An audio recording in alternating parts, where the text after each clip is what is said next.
Jerusalem, the news with Martin Lewis. The rebel rabbi Jesus of Nazareth, executed on Friday, is reported to have been seen alive.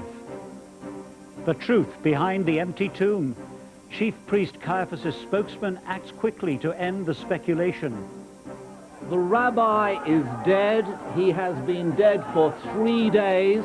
I appeal to the community not to be misled by this desperate deception, cynically perpetrated by heretical agitators. New allegations tonight of sleaze at the heart of the Jewish establishment. Did they bribe the guards to lie about the disappearing body? These people think they have the answer as they celebrate victory snatched from the jaws of defeat and despair.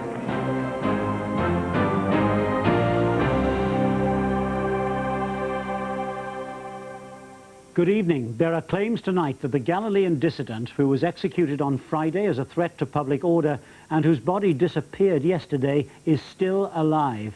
The reports come only from the rebel rabbi's close supporters, and there is no independent evidence for the claim. The government has called the whole thing a stunt, accusing his followers of snatching the body as a cynical ploy to keep the Jesus movement alive. This from our special correspondent, David Jessel. Only a week ago, they came to Jerusalem with their unique brand of faith. Young, full of life, a movement which believed it was on the very brink of a better tomorrow, what they called a new kingdom. On Friday, with an eerie darkness descending in mid-afternoon, their leader was executed. But it's a movement which refuses to die, because, they say, their leader won't die either. Some of them claim that the rabbi appeared to them, not as a dream, but in flesh and blood. We must stress that there is no independent verification of this sighting, and at least one follower, a man known as Thomas, who wasn't actually here at the time, is known to be doubtful about his colleague's report. There are good reasons for skepticism, apart from the obvious one, of course. For instance, at the same time that the dead man was making his reappearance here, he was reported to be doing exactly the same thing 7 miles away on the road to Emmaus, as my colleague Michael Greenspan reports. The main Jerusalem-Jericho highway bypasses the little town of Emmaus, and so does almost everybody else. But today, this insignificant township just 7 miles outside Jerusalem may have earned itself a footnote in history. Emmaus may have witnessed an extraordinary paranormal event. Emmaus is indeed buzzing with reports that the crucified Rabbi Jesus actually appeared to 2 of the principal members of the movement. They were on the outskirts of town when the dead rabbi allegedly approached them and supposedly asked them why they were so sad. One bizarre twist to this tale, as if it could get any stranger, is that the 2 followers say they had a lengthy conversation with their dead leader before they actually recognized who he was. And this in spite of having been his close followers for the better part of 3 years. This is Mike Greenspan reporting on the road to Emmaus. The alleged sightings follow an earlier report from 2 of the so-called Jesus women who had gone to the private garden where the rabbi's body had been taken immediately after execution. Joining me now from the garden itself, the scene of the empty grave, is Richard Linley. Richard, what exactly did these women see? Well, let's get this straight. It's not what they saw, but what they say they saw. And once again, like that earlier report, they don't seem at all sure about what they actually did see. It all sounds very confusing. Well, that's understandable in the circumstances. You see, one of the Jesus women, the former prostitute Mary from Magdala, came here and apparently had a lengthy conversation with the head gardener. It was only after some time that, she claims, she realized the man they took to be the groundsman was in fact their dead leader. Uncanny parallels with the Emmaus story that we've just heard from Michael. Well, exactly. The same business about mistaken identities and so on. It has all the hallmarks of a rumor that's just got out of hand. Some of the story stays the same, but it happens to other people at other times and in other places, and never actually to the person who's telling you the story. That said, who knows? Richard, thanks very much indeed. And I can tell you that while we have been on air, there has been yet another report of Jesus being seen alive, walking beside the Sea of Galilee some 60 miles away from the sightings at Emmaus and Jerusalem. Now, at least two possible explanations are being put forward for these so-called miracle visions of the dead rabbi. First, that his followers, who cannot accept their loss, are suffering from some sort of delusion. Secondly, and more cynically, that they are lying in an effort to maintain the momentum of their doomed movement. Linda Bryans now reports. Here in Galilee, where the movement began, the remnants of the rabbi's following are returning, stunned. But there's a suspicion that these latest rumors that Jesus has been seen alive will turn out to be yet another cruel disappointment for his demoralized followers. Yet Jesus movement analyst Jerry Murphy O'Connor believes that these sightings, if true, could have a dramatic effect on the movement and its followers. If Jesus really has risen from the dead, then this movement is going to take off, and nothing is going to stop it.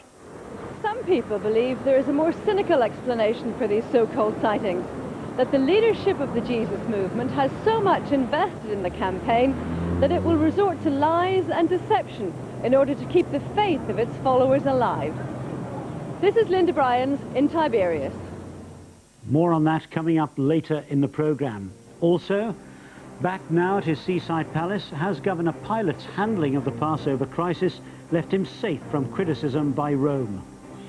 And the last word from the experts. Barring a miracle, the rabbi must be dead.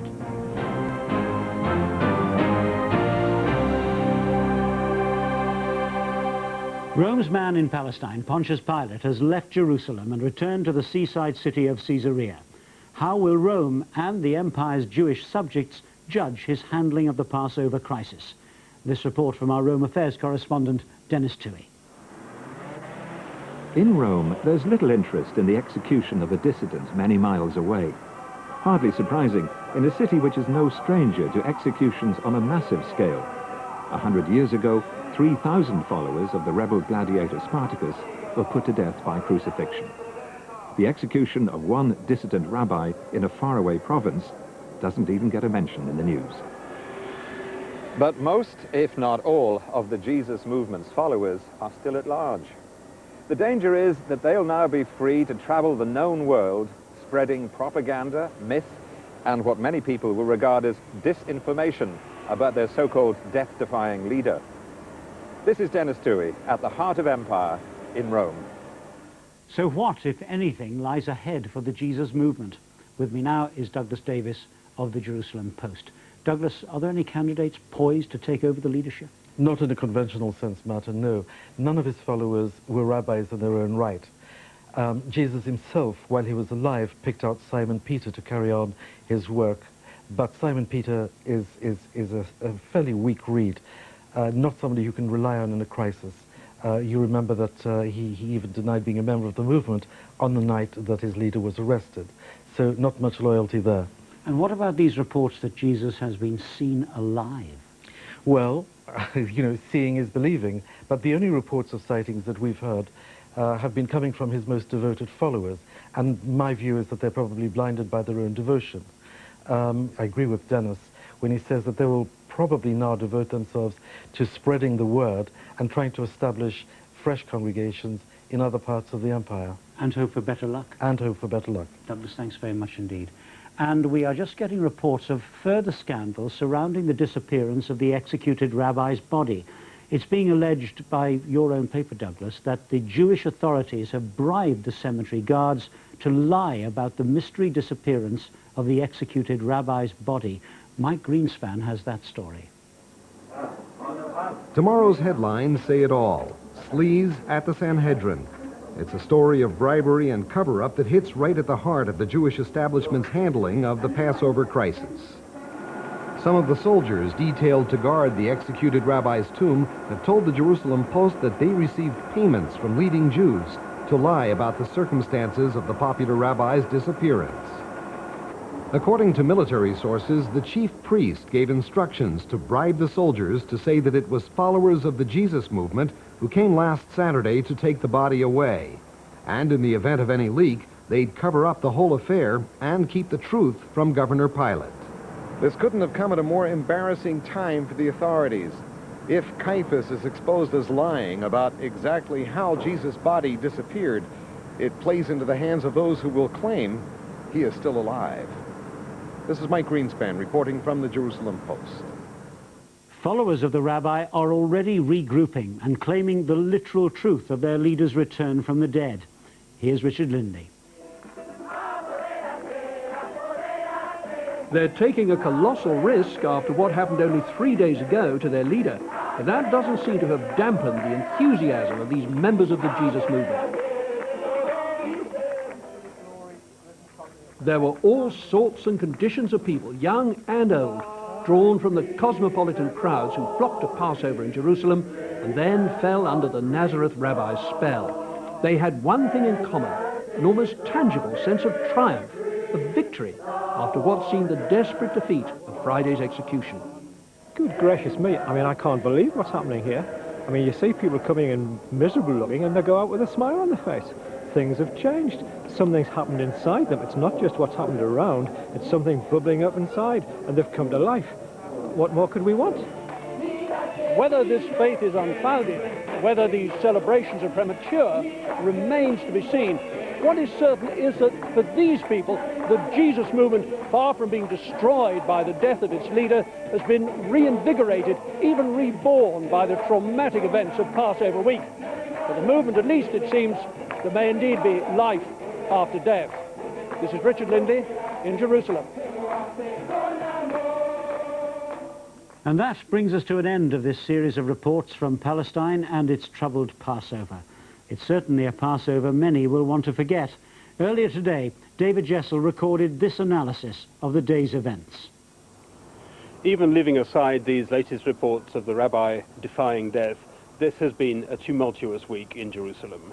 From the act of blasphemy and vandalism at the beginning of the week, when Jesus disrupted the temple, to Friday's unprecedented and unfortunate holiday execution. A Passover most people will want to forget? Well, certainly. But having said that, there's still a chance that some of the man's message of social justice, forgiveness, mercy and tolerance, while controversial and idealistic, may somehow survive the events that have clouded this Passover. Back to you, Martin.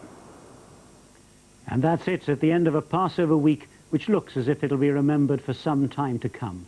We'll be following that story for at least 2,000 years and probably longer. From the Dateline Jerusalem team, good night.